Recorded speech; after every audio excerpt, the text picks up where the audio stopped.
Donald Trump abriu as portas da Casa Branca para receber a primeira visita de um líder estrangeiro desde que voltou à presidência. O convidado era um antigo aliado, Benjamin Netanyahu. Eles discutiram o acordo de cessar-fogo entre Israel e o grupo terrorista Hamas e o futuro de Gaza. No Salão Oval, o presidente americano repetiu que todos os palestinos devem ser realocados permanentemente para outros países. Eu acho que seria muito melhor do que voltar para casa. Detalhes do plano de Trump vieram logo depois, quando a dupla se apresentou a jornalistas. O presidente americano afirmou: os Estados Unidos vão tomar a faixa de Gaza e trabalharemos nela. Seremos donos dela. Vamos criar desenvolvimento econômico, que vai criar números ilimitados de empregos e moradia para as pessoas da área. E o presidente dos Estados Unidos foi além, falou em fazer do território uma Riviera do Oriente Médio, palavras dele. I don't want to be a wise guy, but the Riviera of the Middle East, this could be so magnificent. Ao seu lado, o que se viu foi um premier israelense demonstrando uma certa surpresa. E até o Netanyahu, você vê que o Netanyahu toma um pouco de um susto quando o Trump fala em assumir a faixa de Gaza. É inacreditável o que acabou de acontecer. Estou muito atônito com a declaração dele da limpeza étnica. Ainda tem completamente absurdo, mas o Trump tem essa lógica. Mas agora dos Estados Unidos assumirem a faixa de Gaza, pela reação do Netanyahu, você vê que nem o primeiro-ministro de Israel, da coalizão mais radical da história de Israel, imaginava isso, sim, algo nesse sentido. Foi pego, parece até que foi pego de surpresa. Horas depois, diante da forte repercussão negativa, a Casa Branca tentou contornar e disse que a realocação dos palestinos seria temporária e que os Estados Unidos precisam se envolver na reconstrução de Gaza para garantir a estabilidade, mas não pagar por ela. Como era de se esperar, os palestinos e o mundo árabe rejeitaram de forma contundente a ideia de Donald Trump. A Arábia Saudita, uma das maiores potências da região e aliada dos Estados Unidos, rejeitou qualquer tentativa de expulsar os palestinos de suas terras e condicionou a normalização das relações com Israel à criação de um Estado palestino. Em Gaza, os moradores estão indignados. Da redação do G1, eu sou Natuza Neri e o assunto hoje é a faixa de Gaza. Eu converso com Monique Sochaczewski, professora de Relações Internacionais do IDP, o Instituto Brasileiro de Ensino, Desenvolvimento e Pesquisa. E falo também com Arlene Klemecha, professora de História Árabe e diretora do Centro de Estudos Palestinos da USP. Quinta-feira, 6 de fevereiro. Monique, a gente começou o dia com as repercussões muito negativas da fala de Trump sobre deslocar os palestinos da faixa de Gaza para outros países. Ele ainda se referiu ao território como Riviera do Oriente Médio, parecendo ter alguma ideia para o território. Ele, apesar de ter dito isso, a Casa Branca, horas depois, veio a público dizer que não era bem assim. Mas a gente sabe que Trump é dado a declarações desse tipo e, volta e meia, recua. Monique, por que o Trump deu essa declaração sobre assumir a faixa de Gaza e tirar os palestinos de lá? Eu acho que são três leituras. A primeira é essa coisa de uma fala, né, bombástica do Trump, né, ele está aí, sei lá, 15 dias no poder, que parecem 15 meses, e a gente pode entender que vem num contínuo de falas bombásticas e, né, a gente está aqui falando sobre isso, quase todos os dias o tema aqui do seu podcast tem sido o governo Trump, porque isso faz parte de uma estratégia dele se manter no radar e também desviar a atenção para que boiadas passem por fora, sabe-se lá o que né, a gente sabe um pouquinho do que o Elon Musk está aprontando, enfim, então isso é uma coisa geral. A segunda, a minha leitura, tem a ver com o Trump. Ele tem conseguido, a gente tem falado bastante mal dele, mas tem que tirar o chapéu para ele, que desde que ele assumiu tem um cessar-fogo no Oriente Médio. Tanto Líbano quanto em Gaza há um cessar-fogo. Desde que venceu a eleição, Trump tinha dito que soltaria o inferno no Oriente Médio se os reféns israelenses não fossem libertados até a posse dele. Fontes próximas aos mediadores dizem que a pressão ajudou a avançar as negociações. a vitória do Trump, isso não tem nem discussão, porque foi o Trump que conseguiu esse cessar-fogo.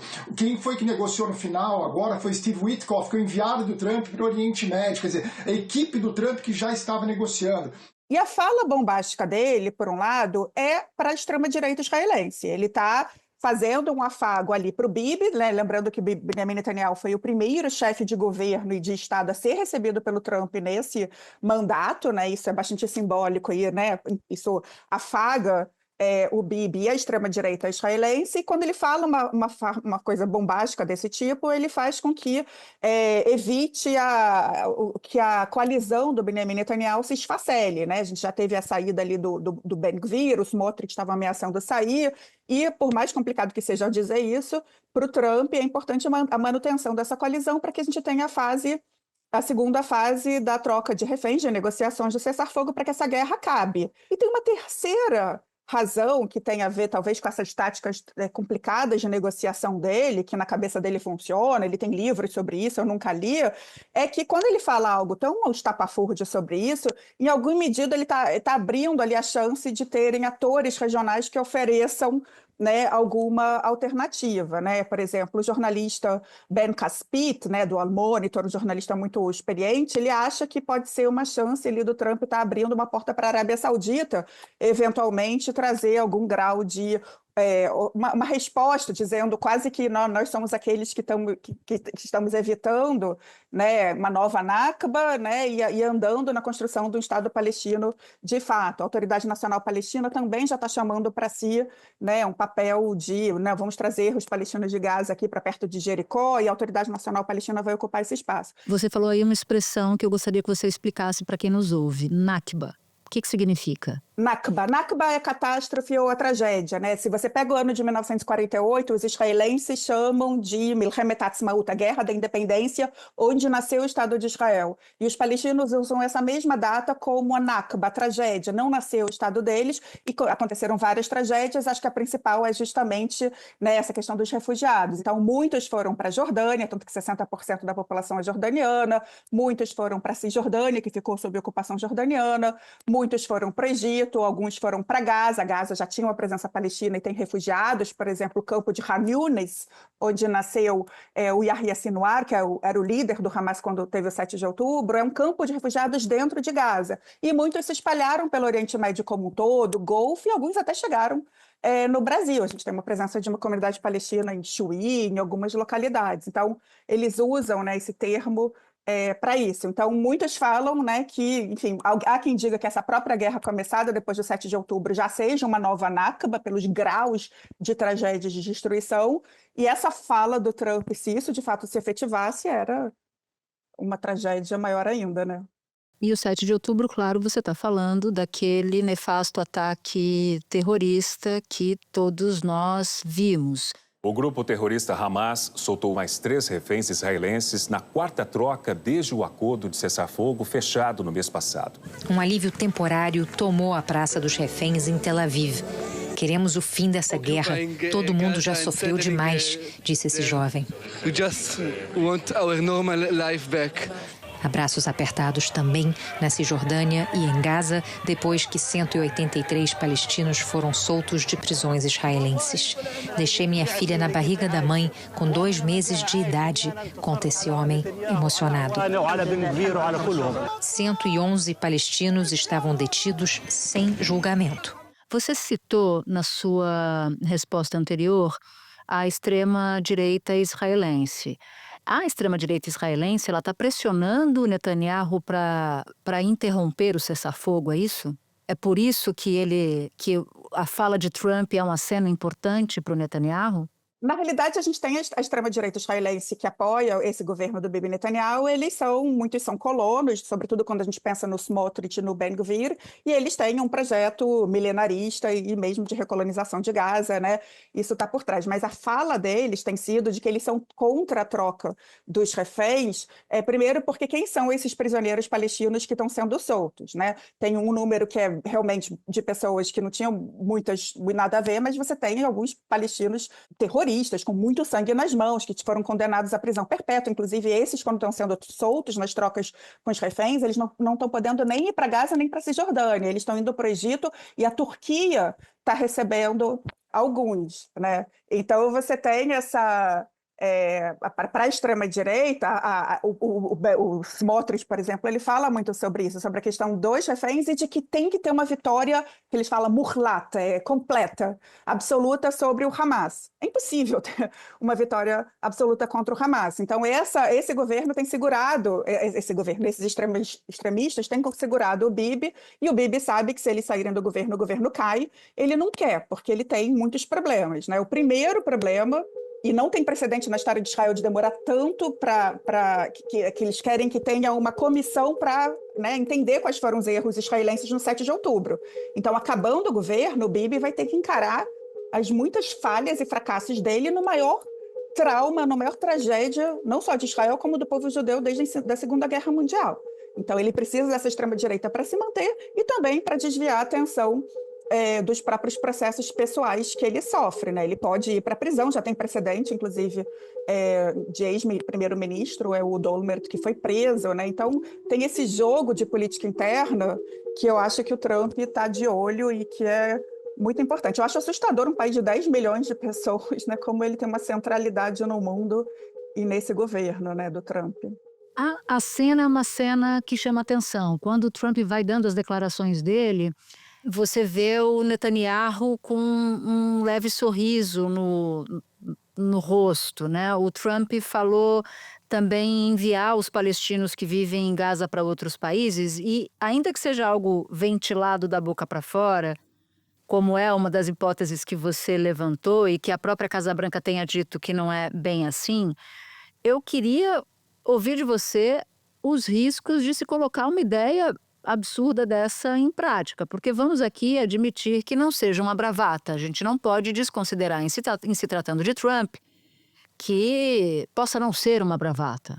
Eu trabalho com o Oriente Médio há muitos anos, morei 5 anos ali. Mesmo que ele fale que vai tirar os palestinos de Gaza, não tem como tirar os palestinos de Gaza. Então, né, enfim, isso seria mais uma guerra, mais uma tragédia, né, por si só. Digamos, né, que leve... Parece que antes dele assumir o governo, ele já estava falando de negociar com a Indonésia. Eu estava escutando isso na mídia israelense. Então, isso está no radar dele há muito tempo. Mas digamos que seja, ele tem falado especificamente de Egito e Jordânia. Né? Enfim, a gente está falando de 2 países que têm paz com Israel, né, já há muitos anos, uma paz que os Estados Unidos, em grande medida, né, são os que estão por trás, né? Inclusive o Egito recebe, acho que são 2 bilhões de dólares, né, por ano, e o Trump cortou um monte de ajuda internacional, mas não cortou para o Egito, isso tem a ver com o interesse dele no Oriente Médio, mas digamos que cheguem essas pessoas, sobretudo, para o Egito. O país está numa crise econômica, né, já há algum tempo, né, o turismo tem sido impactado por conta da guerra em Gaza, né, o que está acontecendo ali com os Houthis, né, no Mar Vermelho tem impactado, né, numa fonte importante de recursos do Egito, que é a navegação do Canal de Suez, e chegando essas pessoas, muitas associadas ao Hamas, a Irmandade Muçulmana, né, pode voltar ao poder rapidinho no Egito. Então, é uma fala que, inclusive, seria contraproducente para os próprios interesses dos Estados Unidos, né, de evitar guerra no Oriente Médio e fazer com que mais um dos países também caia, né, enfim, tenha alguma crise. E a Jordânia é a mesma coisa. A Jordânia é um país bastante complexo, como ele foi criado ali pelos britânicos, né, uma monarquia que não é nativa e que tem 60% da população palestina, que já conta com muitos refugiados sírios. Talvez esses refugiados estejam voltando para a Síria agora, né, com a Síria se remodelando, mas também vive uma crise econômica muito grande. Então, se chegam esses 2 milhões, impactaria muito, né? E também a Irmandade Muçulmana poderia tomar o poder. Então, assim, é uma fala que, por isso que eu tenho falado e tentado, talvez se eu pudesse sussurrar aí, né, nos ouvidos de tomadores de decisão, que é muito mais no âmbito da bravata típica do Donald Trump e uma eventual estratégia dele para falar algo tão estapafúrdio que leve a alguma negociação, como a gente viu agora com o Canadá e o México, né? Óbvio que é uma coisa menos grave, digamos, não está falando de algo que pode gerar, né, uma limpeza étnica, que é isso que ele está falando para Gaza, mas eu entendo que é muito mais por aí do que algo, né, factível, porque seria totalmente contraproducente em relação aos próprios interesses que ele declara. Monique, foi ótimo ter você aqui, sua primeira vez no assunto, sendo uma assunter. Vai ser a primeira de muitas outras, tá? Porque a gente vai te requisitar bastante. Obrigada, Natuza. Conte sempre comigo e espero que seja, enfim, algo passageiro, que a gente tenha, pelo amor de Deus, paz no Oriente Médio. Ninguém aguenta mais. Espera um pouquinho que eu já volto para falar com Arlene Clemecha.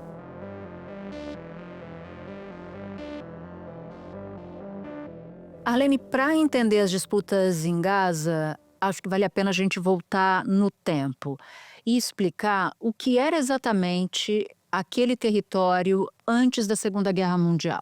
Natuza, não existia a faixa de Gaza assim delimitada, não existia nada que se pudesse chamar faixa de Gaza, apenas a cidade de Gaza e outras localidades na região, porque tudo isso fazia parte da Palestina do mandato britânico, né? Essas fronteiras que hoje compõem Israel mais territórios palestinos ocupados, Cisjordânia e faixa de Gaza, se chamavam na época Mandato Britânico da Palestina. Então, a Grã-Bretanha, na forma de mandato, assim designado pela ONU, governava, ou pela Liga das Nações antes da ONU, governava todo o território.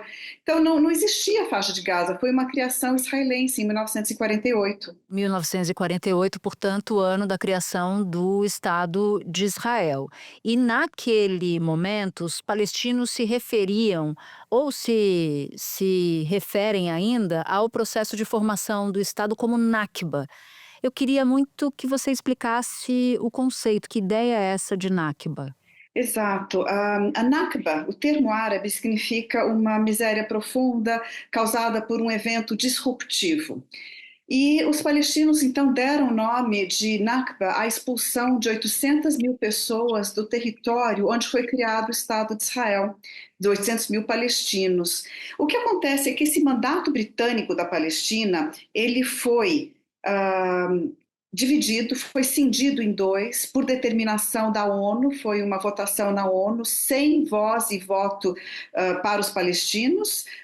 Poucos países árabes pertenciam à ONU naquela altura, e a ONU decidiu então, para supostamente resolver o conflito, na verdade só piorou, decidiu dividir o território da Palestina histórica em duas partes, entregando metade, um pouquinho, 48% desse território para a criação do Estado israelense e a outra metade para a criação de um Estado palestino.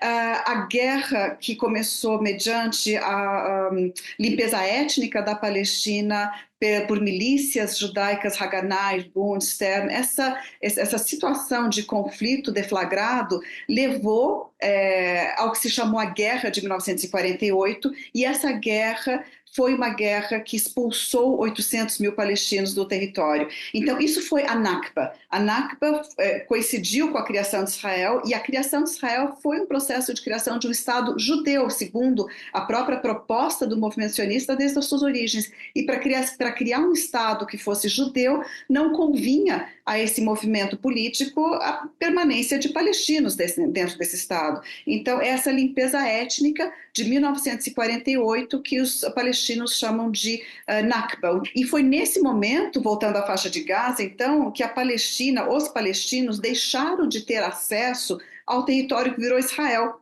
Foram expulsos desse território e ficaram isolados na Cisjordânia e nessa faixa que foi nesse momento determinada, erguida, né, a faixa de Gaza. Não existia, então, essa faixa de Gaza. E para esse local foram empurrados, né, cerca de 200 mil palestinos naquela ocasião, e hoje esses 200 mil palestinos constituem os seus descendentes, 80%, 90% de toda a população da faixa de Gaza são descendentes deles, ou seja, são refugiados de 1948.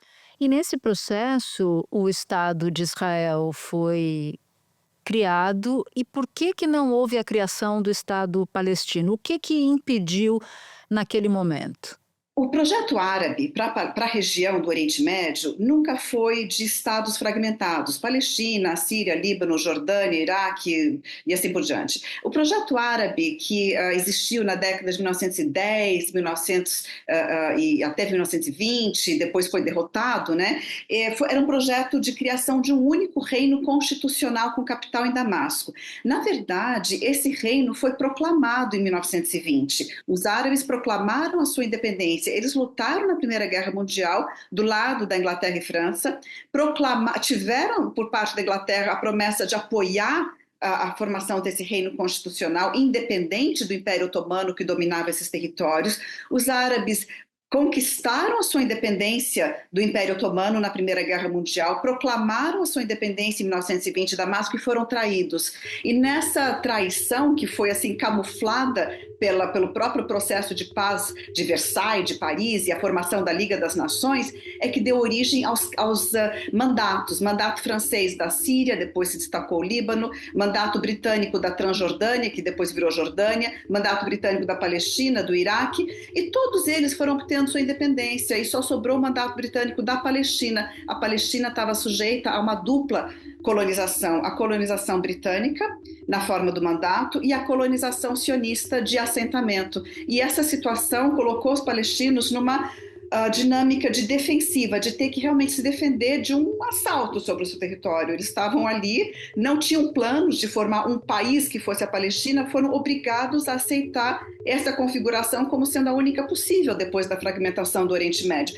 Mas a partir dessa fragmentação passaram a lutar pela independência da Palestina. E essa é a história das décadas, então, de 1920, 1930 e 1940. É a luta da resistência palestina por sua independência. E foram derrotados nessa luta. Na revolta de 1936, hoje é considerada a chave para entender como que os palestinos perderam a Guerra de 48, não conseguiram defender o seu território, nunca aceitaram a partilha da Palestina. Isso não deve ser entendido como, digamos assim, uma recusa palestina de paz, de forma alguma. Você pega uma população que está há centenas de anos nesse território e sujeita a uma colonização, quem disse que ela precisa ser obrigada a aceitar dar parte do seu território para outro? Então, em 1947, os palestinos já estavam bastante derrotados, tinham sido a liderança dizimada na revolta de 36, a revolta nacionalista palestina de 36, e para, digamos assim, coroar o processo, ou o drama palestino, em 1947, o sionismo entrou em um acordo secreto com a Jordânia. Golda Meir viajou várias vezes para realizar esse acordo com os jordanianos, e na Guerra de 48 a Jordânia estava em conluio com o sionismo, porque a Jordânia esperava obter a incorporação da Cisjordânia. Então, Jordânia e Israel tinham interesses em incorporar os territórios palestinos, uma parte por parte de Israel, outra parte por parte da Jordânia. A Inglaterra sabia de todo esse processo e estava apoiando ambas as partes, Jordânia e Israel. Colonialismo típico, Natuza, é um colonialismo em pleno século XX que sujeitou os palestinos a uma dinâmica de tomada do seu território. Mesmo que não houvesse ali um Estado palestino, a gente tem que entender que, quando eu falo em tomada do território, é muito mais básico do que isso, é expulsão de famílias das suas casas, famílias que são deslocadas das suas terras, pessoas que não podem voltar para a sua lavoura, casas que são esvaziadas e a pessoa não tem direito de retornar. De que forma, Arlene, as declarações do presidente Donald Trump reforçam a ideia, que não é uma ideia recente, de que que a faixa de Gaza é um território de ninguém? As declarações de Trump são de quem visse esse território vazio dos seus habitantes, né? Vamos construir uma linda riviera à beira-mar, né? Como se ele estivesse descobrindo a beleza do território, descobrindo a faixa de Gaza, querendo transformá-la em algo lindo e maravilhoso.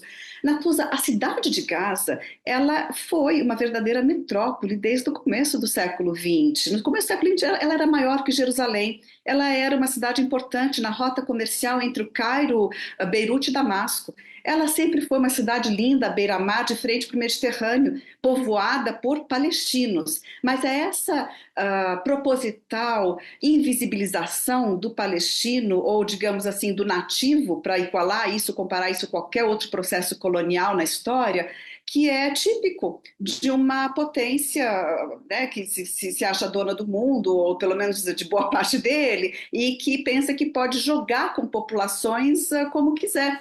A ONU condenou as declarações de Donald Trump em relação à população de Gaza. O Escritório de Direitos Humanos das Nações Unidas relembrou Donald Trump que é proibida qualquer transferência forçada ou deportação de pessoas. A ONU destacou que é crucial reconstruir a faixa de Gaza, claro, mas com total respeito ao direito internacional, tanto humanitário, que cobre, assim, situações de conflito, quanto dos direitos humanos, né? Governos europeus também repercutiram as declarações do presidente americano. O primeiro-ministro britânico, Keir Starmer, prometeu apoio do Reino Unido na reconstrução de Gaza num caminho para uma solução de 2 estados.